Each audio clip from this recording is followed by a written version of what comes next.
அந்த காலத்தில் சோழ நாட்டை ஆட்சி செய்தார் வீரமன்னன் கரிகால சோழன். ராஜராஜ சோழனுக்கு முன் ஆட்சி செய்தவர், போர் வென்றவன் அவர்.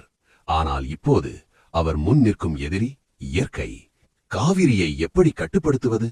அவளது நீரை எப்படி காக்குவது? மன்னன் நேரில் வந்தார் காவிரியின் கரைக்கு.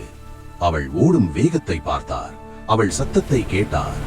மண்ணை கைப்பிடித்து பார்த்தார், நீரை தன் கைகளால் தொட்டு பார்த்தார். அந்த நொடியிலே ஒரு புரட்சி சிந்தனை பிறந்தது. இந்த இடத்திலே ஒரு அணை கட்டுவோம், காவிரியை தடுக்க அல்ல, அவளை வழிநடத்த.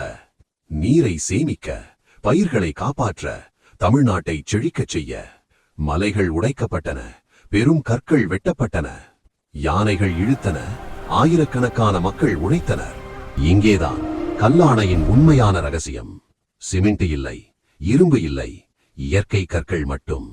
இந்த இரண்டு பிரம்மாண்டமான கருங்கற்கள் ஒழுங்கற்ற வடிவம் கொண்டவை. ஆனால் அவற்றின் ஒவ்வொரு உயர்வு, ஒவ்வொரு பள்ளமும் மற்றொரு கல்லுடன் சரியாக பொருந்துகிறது. தொழிலாளர்கள் மர லீவர்களால் தள்ளுகிறார்கள், கல் மெதுவாக நகர்கிறது. இரண்டு கற்களும் பற்கள் போல ஒன்றுடன் ஒன்று பூட்டிக் கொள்கின்றன. இன்னும் சிறிய இடைவெளி உள்ளது, அதில் பிடிப்பு கற்கள் போன்ற சிறிய கற்கள் அடிக்கப்படுகின்றன. ஒவ்வொரு சுத்தியடி கற்களை இன்னும் இறுக்கமாக்குகிறது. காவிரி நீர் அழுத்தமாக மோதுகிறது. காவிரி ஆறு அழுத்தம் தள்ள முயற்சிக்கிறது. ஆனால் அழுத்தம் அதிகரிக்கும் போது கற்கள் இன்னும் இறுக்கமாக இணைகின்றன. இடை பிளஸ் அமைப்பு, அதுவே ரகசியம்.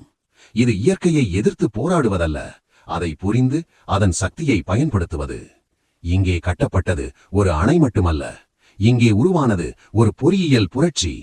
2000 ஆண்டுகளாக இந்த கற்கள் இன்னும் அசையாமல் நிற்கின்றன. காவிரியின் நடுவே ஒரு அற்புதம் உருவாகத் தொடங்கியது. கல் மேல் கல், அடுக்கு மேல் அடுக்கு.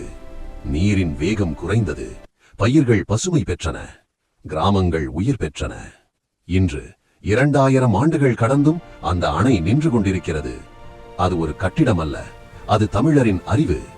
அது ஒரு மன்னனின் கனவல்ல, அது ஒரு நாகரீகத்தின் சாதனை.